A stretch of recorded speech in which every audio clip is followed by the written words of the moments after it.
1 jam sebelum pesta ulang tahun anak saya dimulai. Sebuah pesan masuk menghancurkan dunia saya. Gundik, suami saya mengirim foto pernikahan siri mereka. Ia mengaku sebagai nyonya besar yang baru. Ia melarang suami saya pulang ke rumah ini lagi. Baiklah, lihat saja apa yang akan saya lakukan. Saya akan membuat mereka semua berlutut. Halo, sahabat.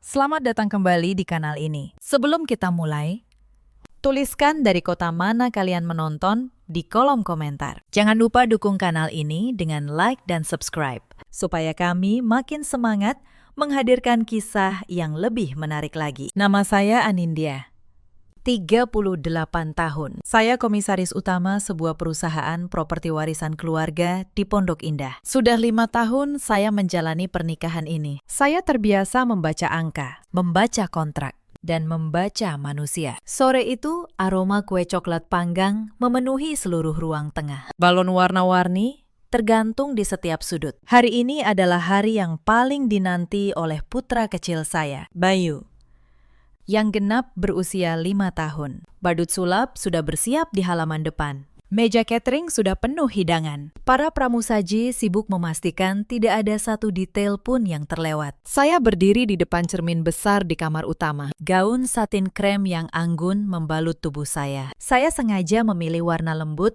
yang tetap terkesan berkelas. Rambut saya disanggul rapi. Beberapa helai sengaja dibiarkan jatuh di sisi wajah. Saya tersenyum menatap pantulan diri sendiri. Sebagai istri seorang pengusaha, saya selalu dituntut tampil sempurna. Suami saya, Reza, sering berkata bahwa penampilan saya adalah cerminan martabatnya. Saya tidak pernah membiarkan diri terlihat kusam. Padahal, perusahaan tempat ia memamerkan jabatan itu adalah perusahaan saya. Saya melirik jam dinding besar di kamar. 1 jam lagi, para tamu akan berdatangan. Teman sekolah Bayu, beserta orang tua mereka. Juga beberapa rekan bisnis Reza yang membawa anak kecil. Dipastikan akan memadati rumah ini. Tiba-tiba, ponsel di meja rias bergetar. Sebuah notifikasi masuk dari nomor yang sama sekali tidak saya kenal. Saya mengira itu pesan dari vendor pesta atau konfirmasi tamu yang terlambat. Namun begitu, layar itu saya sentuh. Jantung saya seperti berhenti seketika. Di layar terpampang sebuah foto yang sangat jernih. Suami saya duduk berdampingan dengan seorang wanita muda. Saya mengenalinya, Eja, mantan staf administrasi di kantor cabang. Ia mengenakan kebaya putih. Reza mengenakan jas hitam. Dengan senyum lebar yang sangat jarang ia perlihatkan di rumah. Di tangan mereka, sepasang buku nikah siri di bawah foto itu. Sebaris kalimat ditulis dengan huruf kapital, seolah sengaja diteriakkan tepat ke wajah saya. Saya sudah sah menjadi istri suamimu. Sekarang, sayalah nyonya besar. Jangan harap suamimu pulang ke rumahmu lagi. Kamu tak lagi dibutuhkan. Tangan saya mulai gemetar. Ponsel di genggaman terasa berkali lipat lebih berat. Dada saya seperti dihantam gada besi. 5 tahun pernikahan yang saya bangun dengan kepercayaan, pengorbanan, dan kesetiaan ternyata dibalas dengan belati dari belakang. Reza tega merayakan kebahagiaan barunya di atas penderitaan saya dan anak kami. Air mata menggenang di pelupuk. Rasanya saya ingin berteriak, menangis sejadi-jadinya, membanting semua barang di kamar ini. Rasa sakitnya begitu nyata, menusuk langsung ke relung hati yang paling dalam. Namun saya menarik napas panjang. Saya menatap mata saya sendiri di cermin. Di luar sana, anak saya sedang menunggu pestanya. 30 tamu sebentar lagi tiba. Saya menghapus air mata dengan ujung jari, lalu memperbaiki riasan yang luntur. Air mata bisa menunggu. Hari ini milik Bayu. Dan mulai detik ini, saya bukan lagi istri yang dikhianati. Saya adalah pemilik dari segala yang mereka kira sudah jadi milik mereka. Mereka lupa satu hal kecil. Nama saya yang ada di akta perusahaan, bukan nama Reza. Saya menutup layar ponsel. Saya tersenyum tipis. Tapi malam itu, mereka belum tahu apa yang sudah mulai saya siapkan. Pesta berjalan sempurna. Bayu tertawa lepas saat badut mengeluarkan kelinci dari topi. Anak saya berlari ke sana kemari, membagikan kue kepada teman-temannya. Matanya berbinar penuh kebahagiaan. Melihatnya seperti itu, Saya merasa setiap senyum yang saya paksakan hari ini layak diperjuangkan. Para tamu memuji dekorasi, memuji hidangan, memuji saya sebagai tuan rumah yang anggun. Tidak ada satupun yang tahu bahwa 1 jam sebelumnya dunia saya baru saja runtuh. Reza tidak datang. Ia mengirim pesan singkat. Maaf, ada urusan kantor mendadak di luar kota. Beberapa rekan bisnisnya bertanya di mana dirinya. Saya menjawab dengan senyum tenang bahwa ia sedang mengurus proyek penting. Saya berbohong demi menjaga wajah keluarga. Sama seperti yang sudah ia lakukan selama entah berapa lama. Saat tamu terakhir pulang dan Bayu tertidur memeluk hadiah barunya, saya duduk sendiri di ruang keluarga yang kini sunyi. Lampu temaram, sisa balon mengambang di lantai. Saya membuka kembali foto itu, menatapnya lama-lama. Saya tidak menangis lagi. Sebaliknya, kepala saya mulai bekerja. Saya bukan perempuan yang lemah. Saya dibesarkan untuk memimpin perusahaan, bukan untuk meratap di pojok kamar. Jika Reza ingin perang, ia akan mendapatkannya. Hanya saja, ia tidak akan tahu kapan perang itu sudah dimulai. Keesokan paginya, saya tetap bangun pukul 5. Saya menyiapkan sarapan Bayu, mengantarnya ke sekolah, lalu pergi ke kantor seperti biasa. Tidak ada yang berubah di permukaan. Senyum saya tetap sama. Hanya saja, di balik senyum itu, saya sudah menyusun rencana. Mungkin kalian bertanya, bagaimana semua ini bisa terjadi? Bagaimana seorang komisaris utama bisa membiarkan suaminya menjabat di perusahaan sendiri? Jawabannya sederhana. Karena dulu saya mencintainya. Saya bertemu Reza 8 tahun lalu. Saat itu, ia hanya karyawan biasa di sebuah perusahaan rekanan. Tampan, sopan, pandai bicara. Ayah saya, yang waktu itu masih memimpin perusahaan, sempat memperingatkan saya, "Anindya, lelaki yang terlalu pandai membuatmu nyaman. Biasanya sedang menyiapkan sesuatu," katanya. Saya tidak mendengarkan. Saya jatuh cinta dan saya menikahinya. Setelah ayah saya wafat, saya mewarisi perusahaan demi menjaga harga diri Reza sebagai suami. Saya mengangkatnya menjadi direktur. Saya beri ia kantor, mobil, jabatan, dan rasa hormat dari banyak orang. Saya pikir itu cara saya mencintainya. Ternyata itu cara saya memberinya pisau untuk menikam saya sendiri. Tahun-tahun pertama pernikahan kami terasa hangat. Bayu lahir. Dan Reza tampak seperti ayah yang baik. Tapi perlahan ada yang berubah.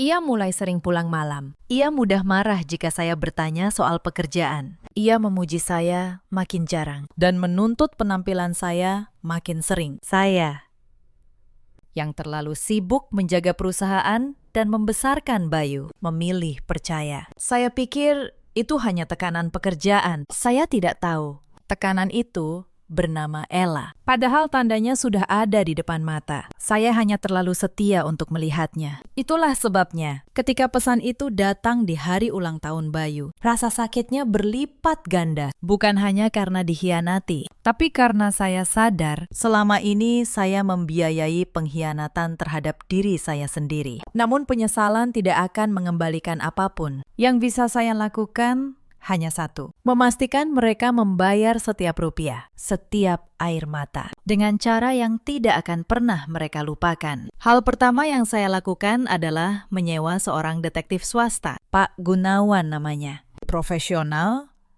dan tutup mulut. Saya memintanya mengikuti Reza dan Ella selama 2 minggu penuh. Saya ingin tahu segalanya, kemana uang mengalir, di mana mereka tinggal, dan apa rencana mereka selanjutnya. Hal kedua, saya menghubungi Pak Baskoro, penasihat hukum sekaligus notaris kepercayaan keluarga saya. Pria tua yang sudah mengenal ayah saya puluhan tahun. Orang yang paling saya percaya untuk urusan hitam di atas putih. Sambil menunggu laporan, saya tetap berpura-pura tidak tahu apa-apa. Saat Reza akhirnya pulang 2 hari kemudian dengan alasan lelah dari perjalanan dinas, saya menyambutnya dengan masakan kesukaannya. Saya bertanya tentang proyeknya. Saya tersenyum. Saya bahkan menyetrika kemejanya. Ia tidak curiga sedikit pun. Bagi seorang pengkhianat, istri yang patuh adalah istri yang tidak berbahaya. Ia salah besar. Seminggu kemudian, Pak Gunawan datang ke kantor saya membawa map coklat. Saya menutup pintu, menyuruh sekretaris menunda semua jadwal, lalu membuka map itu di atas meja. Isinya jauh lebih buruk dari yang saya bayangkan. Foto-foto Reza dan Ella memasuki sebuah apartemen mewah di kawasan Kuningan. Tanggal, jam, semuanya tercatat rapi. Ternyata hubungan mereka sudah berjalan lebih dari 1 tahun. Persis sejak Reza memperkenalkan Ella sebagai karyawan berprestasi yang katanya butuh bimbingan. Tapi yang membuat tangan saya mengepal bukan foto itu, melainkan lembar terakhir. Catatan keuangan. Pak Gunawan menemukan bahwa Reza mulai menarik dana dalam jumlah besar dari rekening operasional perusahaan. Jumlahnya mencapai ratusan juta dalam beberapa bulan terakhir, dengan keterangan yang dikarang-karang. Saya menelpon kepala keuangan saya hari itu juga. Saya minta seluruh mutasi rekening perusahaan 3 bulan terakhir. Sore harinya, semua jelas. Reza memindahkan uang ke rekening pribadi, lalu sebagian besarnya mengalir ke Ella. Tas mahal, perhiasan, sewa apartemen. Wanita itu hidup dari uang perusahaan saya. Saya duduk diam, menatap deretan angka di layar. Anehnya, saya tidak lagi merasa sakit. Yang muncul justru ketenangan yang dingin. Reza pikir ia sedang menguras saya, padahal ia sedang menggali kuburnya sendiri. Satu transaksi demi satu transaksi. Setiap rupiah yang ia curi adalah satu paku lagi di peti matinya. Saya menyalin semua bukti itu. Rangkap 3. 1 untuk Pak Baskoro, 1 untuk audit internal, 1 saya simpan di brankas pribadi. Hari berikutnya, saya memanggil ketua tim audit internal perusahaan ke ruangan saya. Pak Hendra, pria teliti yang sudah belasan tahun menjaga keuangan perusahaan keluarga kami. Saya tutup pintu, lalu menjelaskan situasinya tanpa menyembunyikan apapun. Pak Hendra, saya butuh audit menyeluruh terhadap seluruh transaksi yang melibatkan tanda tangan suami saya selama 2 tahun terakhir. Saya ingin setiap rupiah yang keluar tercatat, sumbernya, tujuannya, dan keterangannya. Ini rahasia. Hanya saya dan Bapak yang boleh tahu. Pak Hendra menatap saya, lalu mengangguk dengan serius. Saya mengerti, Bu. Sejujurnya, saya sudah lama mencurigai beberapa transaksi yang janggal. Tapi karena beliau direktur, saya tidak punya wewenang menyelidiki tanpa perintah dari Ibu. Dalam beberapa hari, laporan audit itu selesai. Hasilnya bahkan lebih buruk dari dugaan saya. Selama 2 tahun, Reza telah menyedot dana perusahaan dengan berbagai modus. Proyek fiktif, vendor palsu, biaya operasional yang digelembungkan. Semuanya rapi tercatat sekarang dengan stempel resmi tim audit. Inilah pondasi hukum yang akan membuat Reza tidak bisa berkutik. Bu, kata Pak Hendra sebelum pamit, dengan bukti sekuat ini, beliau bisa terancam pidana, bukan hanya kehilangan aset. Saya mengangguk pelan. Saya tahu, Pakistan, dan itulah yang membuatnya tidak akan berani melawan. Lalu, saya menunggu, karena saya tahu orang serakah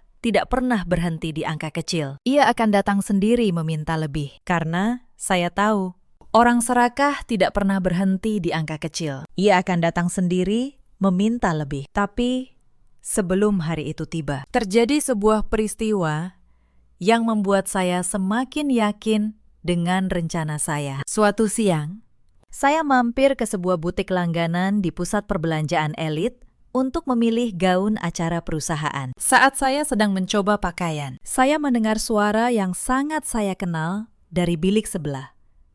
Suara Ella. Ia sedang menelpon seseorang, mungkin temannya, dengan nada sombong yang sengaja dikeraskan. Iya, Reza sudah janji beliin aku rumah di kawasan elit. Istri tuanya itu tinggal tunggu waktu saja diceraikan. Perempuan kuno yang cuma bisa ngurus anak. Reza bilang dia sudah bosan. Lalu ia tertawa. Saya berdiri diam di balik tirai bilik. Tangan saya mengepal. Tapi wajah saya tetap datar. Saya tidak keluar untuk membuat keributan. Itu bukan cara saya. Saya justru tersenyum tipis. Karena perempuan yang terlalu yakin sedang menang. Biasanya adalah perempuan yang paling mudah dijatuhkan. Ketika saya keluar dari bilik, dan berpapasan dengannya di depan cermin. Elia sempat terkejut. Wajahnya sedikit pucat, mengira saya mendengar semuanya. Tapi saya hanya menatapnya sekilas, tersenyum sopan seperti pada orang asing, lalu berlalu. Kebingungan di matanya justru membuat saya puas. Biarkan ia bertanya-tanya, biarkan ia gelisah. Malam itu, lewat laporan Pak Gunawan, saya tahu insiden di butik membuat Ella semakin agresif menuntut Reza. Ia merasa terancam, dan ketakutan membuat seseorang menjadi lebih serakah. Persis seperti yang saya butuhkan. Setiap tuntutan Ella mendorong Reza satu langkah lebih dekat ke jebakan yang sedang saya rancang. Dugaan saya benar. Tidak sampai 2 minggu, Pak Gunawan melaporkan perkembangan baru. Ella mulai merajuk. Ia tidak lagi puas tinggal di apartemen. Ia menuntut Reza membelikannya sebuah rumah mewah di kawasan elit, supaya ia tidak lagi dihina sebagai wanita simpanan. Tuntutan itu jelas butuh dana tunai yang sangat besar. Jauh melebihi batas penarikan yang bisa dilakukan Reza tanpa persetujuan saya. Sebagai komisaris utama, tanda tangan sayalah kunci untuk mencairkan dana cadangan perusahaan. Dan saya tahu, cepat atau lambat, Reza akan datang membawa selembar kertas dan sebuah kebohongan manis. Memohon tanda tangan itu. Beberapa hari kemudian, kesabaran saya benar-benar diuji. Saat saya menjemput Bayu di sekolah, seorang wanita mendekati saya di area parkir. Ia datang dengan mobil mewah, mengenakan pakaian mahal, dengan tatapan penuh kemenangan. Jadi ini anaknya, katanya, sambil melirik Bayu yang menggenggam tangan saya. Lucu juga. Sayang sekali, ayahnya sudah punya keluarga baru. Darah saya mendidih. Tapi saya menarik Bayu mendekat, lalu menyuruhnya masuk ke mobil bersama Bu Asih yang menunggu. Setelah Bayu tidak bisa mendengar, saya menghadap Ella dengan tenang. Kamu boleh menghina saya sesukamu, kata saya pelan. Namun, setiap kata saya tekan. Tapi jika kamu berani mendekati anak saya sekali lagi, kamu akan tahu siapa sebenarnya yang sedang berhadapan denganmu. Sekarang, pergi. Ada sesuatu dalam nada saya yang membuat senyum Ella memudar. Ia mungkin mengira saya istri lemah yang hanya bisa menangis. Untuk pertama kalinya, ia melihat sisi lain dari saya. Ia mundur, masuk ke mobilnya, dan pergi. Tapi saya tahu, ini belum berakhir. Justru sebaliknya, ini mempercepat segalanya. Di dalam mobil, Bu Asih menatap saya dari kaca spion. Wanita yang sudah bekerja untuk keluarga saya sejak saya kecil, itu berkata pelan, Bu Asih sudah lama tahu ada yang tidak beres dengan Pak Reza. Bu Asih sering lihat dia menelepon diam-diam di taman belakang. Maaf Bu Asih, baru berani cerita sekarang. Saya menggenggam tangannya. Tidak apa-apa, Bu Asih. Sekarang Ibu sudah tahu semuanya. Dan Ibu sudah punya rencana. Bu Asih mengangguk. Matanya berkaca-kaca. Setidaknya, di tengah rumah yang penuh kebohongan, masih ada satu orang yang benar-benar setia. Maka saya bergerak lebih dulu. Pagi itu saya menemui Pak Baskoro di kantornya yang sunyi. Saya jelaskan semuanya. Foto, mutasi rekening, tuntutan Ella. Pak Baskoro mendengarkan dengan tenang, lalu tersenyum tipis. Saya menjelaskan semuanya kepada Pak Baskoro. Foto perselingkuhan, mutasi rekening, laporan audit, dan tuntutan Ella akan rumah mewah. Pria tua itu mendengarkan dengan saksama, sesekali mencatat di buku kecilnya. Setelah saya selesai, ia melepas kacamatanya, mengusap wajahnya yang lelah, lalu menatap saya. Anindya, katanya. Memanggil saya dengan nama kecil, seperti yang dulu sering dilakukan ayah saya. Ayahmu pasti akan bangga melihat caramu menghadapi ini. Tidak dengan tangisan, tapi dengan strategi. Lalu, ia tersenyum tipis. Jadi, suami ibu akan datang meminta tanda tangan untuk mencairkan dana proyek, katanya pelan. Kalau begitu, kita beri dia jalan masuk. Tapi kita yang menentukan pintu keluarnya. Saya mengangguk. Rencana itu sederhana, namun mematikan. Reza pasti akan mengajukan sebuah proposal proyek.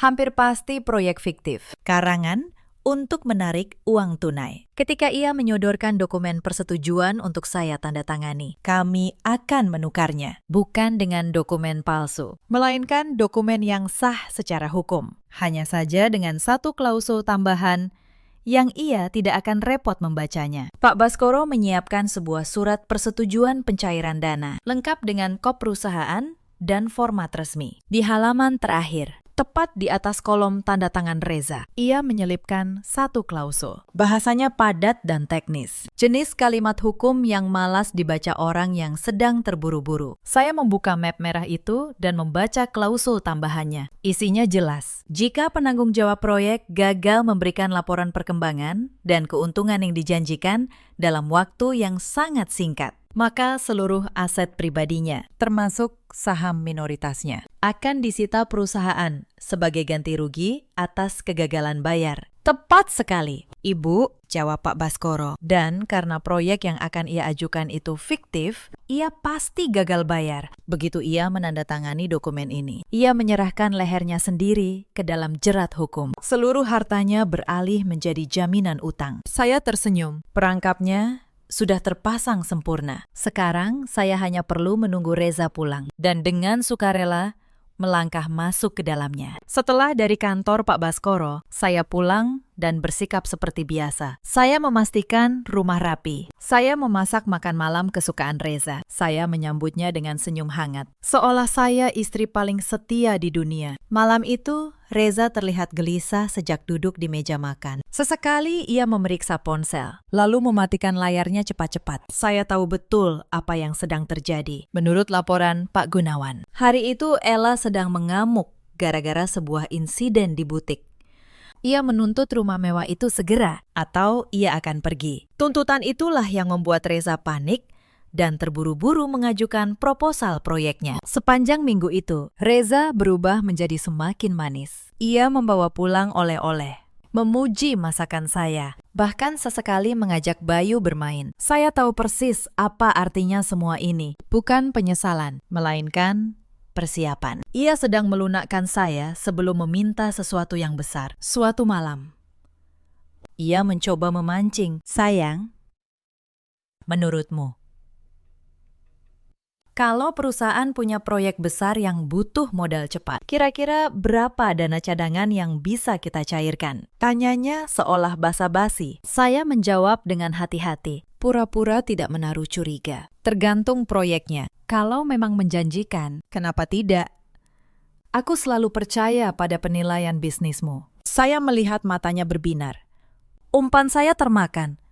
Ada satu momen ketika saya hampir kehilangan kendali. Malam itu, saat saya membereskan tas kerja Reza untuk dicuci, sebuah struk jatuh ke lantai. Struk pembelian cincin berlian yang harganya mencapai ratusan juta. Saya tahu itu bukan untuk saya. Tangan saya gemetar menahan amarah. Saya hampir saja melempar struk itu ke wajahnya saat ia keluar dari kamar mandi. Tapi saya menahan diri. Saya mengingat satu hal yang selalu diajarkan ayah saya, Anindya, dalam bisnis maupun dalam hidup. Orang yang menang bukanlah yang paling marah, melainkan yang paling sabar. Saya selipkan kembali struk itu ke dalam tas Reza. Biarkan ia merasa aman. Setiap pembelian gegabahnya hanya menambah tebal berkas bukti saya. Amarah sesaat tidak sebanding dengan kemenangan yang sudah di depan mata. Selesai makan, kami duduk di ruang keluarga. Bayu sudah tertidur lelap di kamarnya. Saya membaca majalah saat Reza berdeham, mencari perhatian.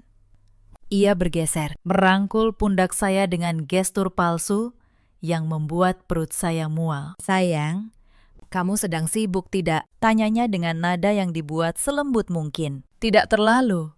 Ada apa? Jawab saya sambil menutup majalah dan menatapnya penuh perhatian. Ia menarik napas panjang, lalu mulai melancarkan kebohongannya. Begini, aku sedang menangani sebuah proyek besar yang sangat menjanjikan. Pembukaan kawasan wisata terpadu di luar pulau. Keuntungannya bisa berlipat 3 dalam waktu singkat. Ini peluang emas untuk perusahaan. Tapi proyek ini butuh suntikan dana tunai yang besar secepatnya. Untuk pembebasan lahan, sebelum diambil pesaing. Saya pura-pura mendengarkan dengan kagum. Kedengarannya luar biasa. Kamu memang selalu punya insting bisnis yang tajam. Lalu, apa masalahnya? Masalahnya, lanjut Reza, untuk mencairkan dana cadangan perusahaan sebesar itu. Pihak keuangan membutuhkan tanda tanganmu sebagai komisaris utama. Aku sudah menyuruh tim legal menyiapkan draft persetujuannya. Ia mengeluarkan sebuah map merah dari tas kerjanya. Tentu saja itu map yang sama. Map yang sudah dimodifikasi Pak Baskoro pagi tadi. Lalu dikirim kembali ke meja Reza, seolah-olah dokumen aslinya. Reza menyerahkannya kepada saya. Aku butuh tanda tanganmu malam ini juga. Sayang, besok pagi sekali dananya harus segera ditransfer. Kamu percaya padaku? Kan?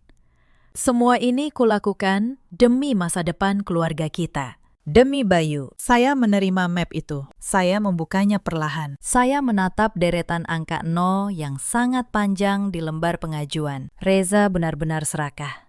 Ia rela menghancurkan perusahaan saya hanya demi memenuhi nafsu gundiknya. Saya membalik ke halaman terakhir, tempat tanda tangan kami berdua dibutuhkan. Di bawah kolom tanda tangannya tertera jelas klausul perjanjian utang piutang dengan jaminan seluruh aset pribadinya. Ditulis dengan ukuran huruf standar, namun dengan bahasa hukum yang membuat orang terburu-buru enggan membacanya. Tentu saja aku percaya padamu, ucap saya dengan senyum manis. Saya mengambil pulpen, lalu sengaja memperlambat gerakan. Tapi, apakah kamu sudah membaca semua detail kontrak ini dengan teliti? Biasanya dokumen proyek sebesar ini punya banyak klausul yang rumit. Sudah kubaca semuanya. Itu cuma standar perusahaan, tidak ada yang perlu dikhawatirkan. Cepatlah tanda tangani, sayang. Aku sangat lelah dan ingin segera tidur. Nadanya mulai terdengar tidak sabar. Ia bahkan tidak melirik sedikit pun pada tulisan kecil di atas kolom tanda tangannya. Fokusnya hanya satu, mendapatkan persetujuan saya agar uang itu cair besok pagi. Tanpa banyak bicara lagi, saya membubuhkan tanda tangan di kolom yang disediakan. Lalu, saya sodorkan map itu beserta pulpennya. Ini sudah kutandatangani. Sekarang, giliranmu. Reza tampak sangat lega. Wajahnya seketika berseri. Dengan gerakan cepat, tanpa sedikit pun keraguan, ia menggoreskan tanda tangannya di atas materai, tepat di bawah klausul jebakan yang sudah saya siapkan. Ia sama sekali tidak menyadari, dengan satu goresan tinta itu, ia baru saja menggadaikan seluruh hidupnya, seluruh harta pribadinya, ke dalam genggaman saya. Terima kasih banyak. Sayang, kamu memang istri yang terbaik, katanya sambil mengecup pipi saya. Lalu, ia bergegas memasukkan dokumen itu ke tas kerjanya. Besok pagi aku langsung serahkan ke bagian keuangan. Proyek ini pasti sukses besar. Saya membalas senyumnya. Tidurlah nyenyak, suamiku. Batin saya. Karena ini malam terakhir kamu bisa tidur dengan tenang. Malam setelah penandatanganan itu, saya nyaris tidak bisa tidur. Bukan karena ragu, tapi karena adrenalin. Saya berbaring di samping pria yang besok pagi akan menggali kuburnya sendiri. Dan ia tidur begitu nyenyak, begitu puas. Saya menatap langit-langit kamar, mengulang setiap langkah rencana di kepala. Tidak boleh ada kesalahan, satu celah saja, dan semua bisa berbalik melawan saya. Tengah malam, ponsel Reza bergetar di meja nakas. Layarnya menyala sebentar. Dari sudut mata, saya melihat nama Ella muncul. Sebuah pesan, besok uangnya sudah cair kan? Aku sudah lihat rumahnya. Jangan kecewakan aku, sayang. Reza, yang setengah tertidur, meraih ponsel itu. Membalas singkat, lalu kembali memejamkan mata. Saya menahan napas.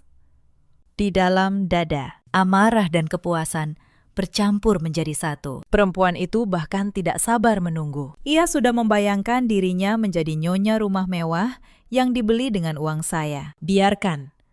Biarkan ia bermimpi setinggi mungkin. Karena semakin tinggi mimpinya, semakin sakit saat ia jatuh nanti. Pagi harinya, dana itu cair. Reza menyerahkan dokumen ke bagian keuangan dengan penuh percaya diri. Uang ditransfer ke rekening proyek yang ia kelola dalam hitungan hari. Sebagian besarnya berpindah lagi. Sebagian untuk uang muka, rumah mewah Ella, sebagian untuk gaya hidup mereka. Proyek wisata terpadu itu, tentu saja, tidak pernah ada. Saya membiarkannya. Saya membiarkan Reza dan Ella merayakan kemenangan palsu mereka. Saya membiarkan mereka membeli furniture, memesan dekorasi, memamerkan rumah baru ke media sosial Ella. Semakin banyak uang yang mereka habiskan, semakin dalam jurang yang mereka gali. Setiap belanja mereka adalah satu bukti tambahan di tangan saya. Sementara saya menunggu, saya tidak tinggal diam. Saya diam-diam menyiapkan segala sesuatu untuk hari penutupan. Saya berkonsultasi dengan pengacara perceraian terbaik. Saya memindahkan dokumen-dokumen penting perusahaan ke tempat yang aman. Saya bahkan menyiapkan rekening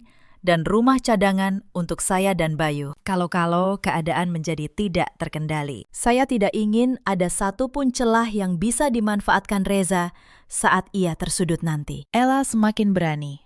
Ia mulai memamerkan kehidupan barunya di media sosial. Foto rumah mewah, tas bermerek, liburan ke luar negeri, yang dibayar dengan uang perusahaan saya. Di salah satu unggahannya, ia bahkan menulis keterangan yang menyindir tentang bagaimana ia berhasil mendapatkan pria yang dulu milik orang lain. Banyak orang yang mengenal saya melihatnya. Beberapa rekan bisnis diam-diam menanyakan kabar saya dengan nada penuh iba. Ada yang berbisik di belakang. Ada pula yang terang-terangan menyindir. Kasihan ya, perusahaan sebesar itu. Tapi suaminya selingkuh. Kalimat-kalimat seperti itu sampai ke telinga saya lewat berbagai jalan. Dulu, mungkin saya akan merasa malu. Sekarang, saya hanya tersenyum. Mereka tidak tahu, perempuan yang mereka kasihani itu sedang memegang kendali penuh atas nasib semua orang dalam cerita ini. Dulu, hal seperti itu mungkin akan menghancurkan saya. Tapi sekarang, saya hanya menyimpan tangkapan layar setiap unggahan itu sebagai bukti. Setiap foto pamer adalah pengakuan bahwa uang perusahaan telah disalahgunakan. Ella pikir ia sedang memamerkan kemenangan. Padahal ia sedang mengumpulkan tali untuk menggantung dirinya sendiri. Hari demi hari berlalu. Tenggat laporan proyek dalam klausul itu semakin dekat. Reza, yang sibuk memuaskan Ella, sama sekali lupa bahwa ia pernah menandatangani sebuah janji. Ia tidak punya laporan. Ia tidak punya keuntungan. Ia tidak punya proyek. Yang ia punya hanya utang atas namanya sendiri dengan jaminan seluruh hartanya. Lalu datanglah hari yang dinanti Gundik itu. Ella mengadakan semacam syukuran kecil di rumah mewah barunya. Ia mengundang beberapa orang, memamerkan statusnya sebagai nyonya besar yang baru. Dan dengan kepercayaan diri seorang perempuan yang merasa sudah menang, ia melakukan satu hal yang paling bodoh. Ia menelepon saya. "Halo, apakah ini istri tua Reza?" Suaranya penuh ejekan. "Saya rasa kamu sudah lihat foto kami. Sekarang Reza tinggal bersama saya. Sebaiknya kamu tahu diri. Tanda tangani saja surat cerai itu dan pergi dari hidup kami. Reza sudah bahagia. Kamu hanya beban masa lalu." Saya mendengarkan semuanya dengan tenang. Tidak satupun kata yang menggetarkan saya. Justru saya berterima kasih dalam hati. Ella baru saja merekam pengakuannya sendiri dan menelpon saya menggunakan nomor yang terlacak. "Satu bukti lagi. Terima kasih sudah memberitahu," jawab saya pelan. "Saya akan segera mengurus surat-suratnya. Sampaikan salam saya untuk Reza. Katakan padanya, sebentar lagi ia akan menerima kabar penting dari perusahaan." Lalu saya menutup telepon. Sebelum ia sempat bertanya, apa maksud kata-kata saya? Sehari sebelum saya mengambil keputusan akhir, terjadi sesuatu yang hampir membuat pertahanan saya runtuh. Sore itu, Reza pulang lebih awal untuk pertama kalinya dalam berminggu-minggu. Ia bermain dengan Bayu di ruang tengah, tertawa, menggendongnya, berpura-pura menjadi ayah yang baik. Saya berdiri di ambang pintu, menyaksikan dari kejauhan. Bayu begitu bahagia. "Ayah, jangan pergi lagi ya," kata anak saya polos sambil memeluk leher Reza. Dan saya melihat sesaat wajah Reza tampak terganggu. Mungkin masih ada sisa hati nurani di sana. Tapi saya tahu betul, itu tidak akan cukup untuk mengubah apapun. Malam itu, di kamar, saya menangis diam-diam. Bukan karena Reza, tapi karena Bayu. Karena Saya tahu apapun yang saya lakukan besok akan mengubah hidup anak saya selamanya. Ia akan tumbuh tanpa ayah, dan beban itu terasa berat sekali. Tapi kemudian saya bertanya pada diri sendiri, ayah seperti apa yang saya pertahankan untuk Bayu? Seorang ayah yang mencuri masa depan anaknya untuk membeli rumah perempuan lain. Seorang ayah yang meninggalkan pesta ulang tahun anaknya demi gundiknya. Bukan ayah seperti itu yang pantas dimiliki Bayu. Lebih baik tidak ada ayah daripada ayah yang mengajarkan bahwa kebohongan adalah jalan hidup. Saya menghapus air mata untuk yang terakhir kalinya. Saya berjanji pada diri sendiri, saya akan menjadi ibu sekaligus ayah bagi Bayu. Saya akan memberinya cinta yang berlimpah dan teladan tentang kekuatan, kejujuran,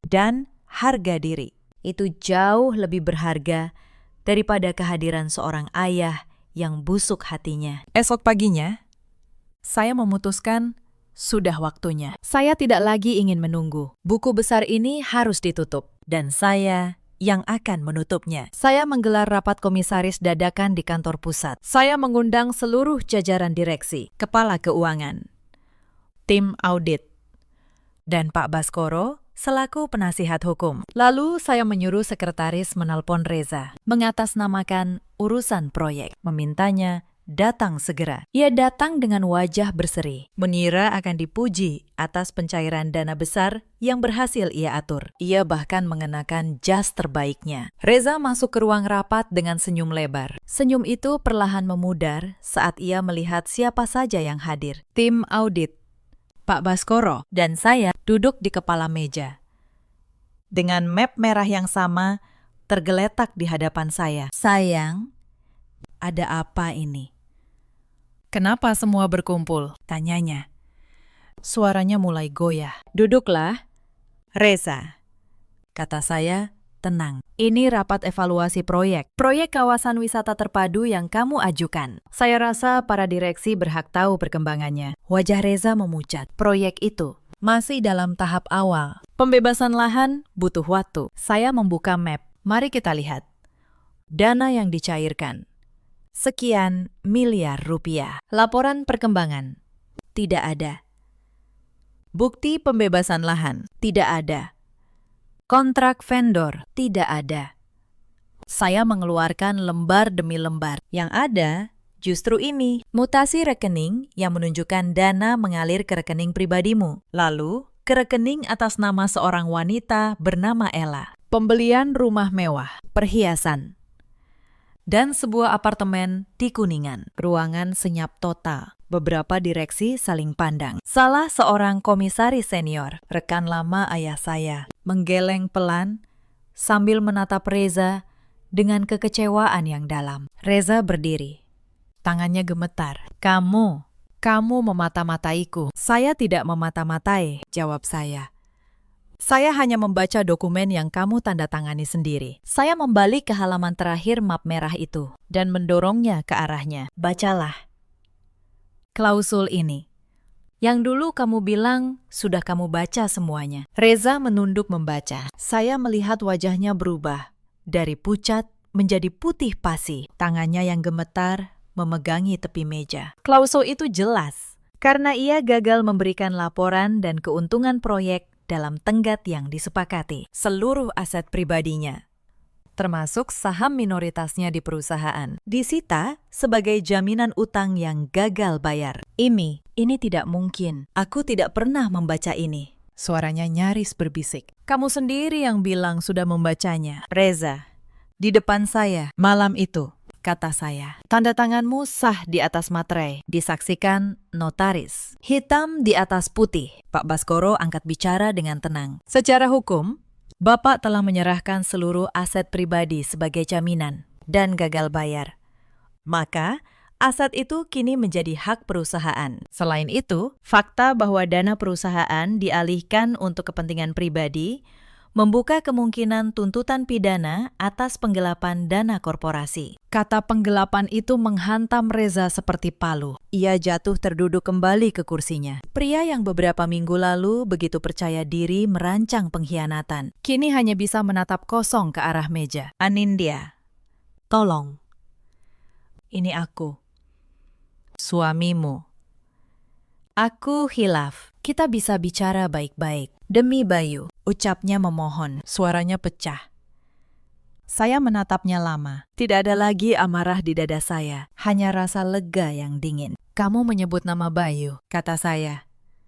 Kamu meninggalkan pesta ulang tahunnya untuk bersama wanita lain. Kamu mencuri masa depannya untuk membeli rumah gundikmu. Jangan pernah lagi menyebut nama anak saya untuk membela dirimu sendiri. Saya bangkit berdiri. Mulai hari ini, kamu bukan lagi direktur di perusahaan ini. Tim legal akan menghubungimu untuk proses selanjutnya. Dan satu lagi, saya berhenti di pintu. Sampaikan pada Ella, rumah mewah itu kini menjadi bagian dari aset sitaan. Ia boleh menikmatinya selagi bisa. Saya keluar dari ruang rapat tanpa menoleh lagi. Di belakang saya mendengar Reza memanggil-manggil nama saya. Tapi suara itu sudah tidak berarti apa-apa. Di koridor, kepala keuangan saya mengejar dengan langkah cepat. Bu, semua dokumen pengalihan aset sudah disiapkan tim legal. Tinggal menunggu putusan resmi, katanya. Saya mengangguk. Jalankan. Jangan beri dia ruang untuk bernapas. Para direksi yang tadi menyaksikan semuanya kini menatap saya dengan rasa hormat yang baru. Mereka melihat di balik sosok istri yang selama ini tampak lembut, ada seorang pemimpin yang dingin dan tegas, yang tidak saya saksikan langsung. Tapi kemudian dilaporkan Pak Gunawan adalah apa yang terjadi pada Reza setelah itu. Begitu keluar dari kantor, ia langsung menelpon Ella. Panik. Meminta perempuan itu menjual perhiasan dan mobil untuk menutupi sebagian utang. Tapi Ella menolak mentah-mentah. Itu kan masalahmu, bukan masalahku, katanya dingin. Lalu menutup telepon. Untuk pertama kalinya, Reza merasakan dikhianati oleh orang yang ia korbankan segalanya untuknya. Ia bahkan sempat mencoba menemui beberapa rekan bisnis lama untuk meminjam uang. Tapi kabar tentang penggelapan dana sudah menyebar di kalangan terbatas. Tidak ada yang mau berurusan dengannya. Pintu demi pintu tertutup. Pria yang dulu begitu dihormati, kini menjadi orang yang dihindari. Karma tidak datang dengan suara gemuruh. Ia datang pelan-pelan, lewat pintu-pintu yang satu persatu tertutup di depan wajahnya. Malam itu, Reza datang ke rumah, menggedor pintu, memohon, menangis. Ia bersumpah akan meninggalkan Ella, akan memperbaiki semuanya. Saya berdiri di balik pintu kaca, menatapnya tanpa membukanya. Bu Asih, pembantu setia saya, berdiri di samping saya dengan tatapan iba bercampur lega. Bu, mau saya panggilkan satpam? Tanya Bu Asih. Iya, jawab saya pelan.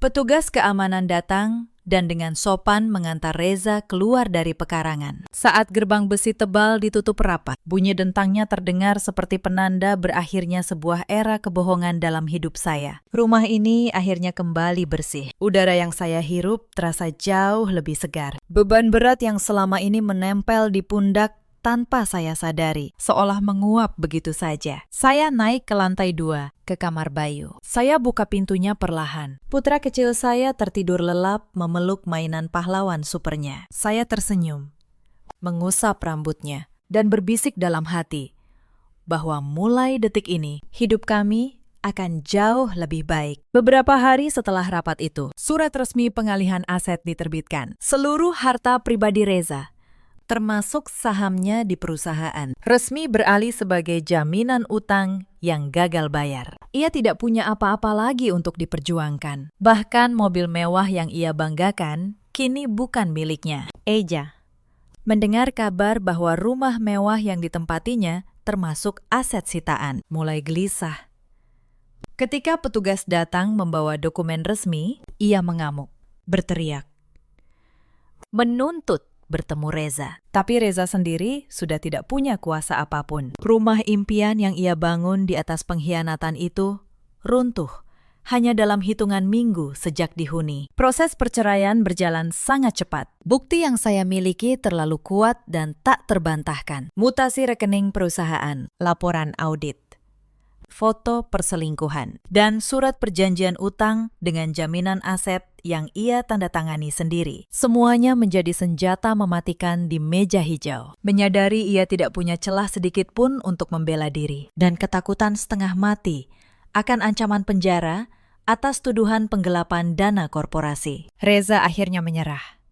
Ia menandatangani seluruh dokumen perceraian dan menyerahkan hak asuh anak tanpa perlawanan berarti. Pengadilan mengabulkan semua tuntutan saya. Saya mendapatkan hak asuh penuh atas Bayu. Seluruh aset properti dan perusahaan kembali sepenuhnya ke tangan saya. Dan Reza dinyatakan bangkrut secara hukum.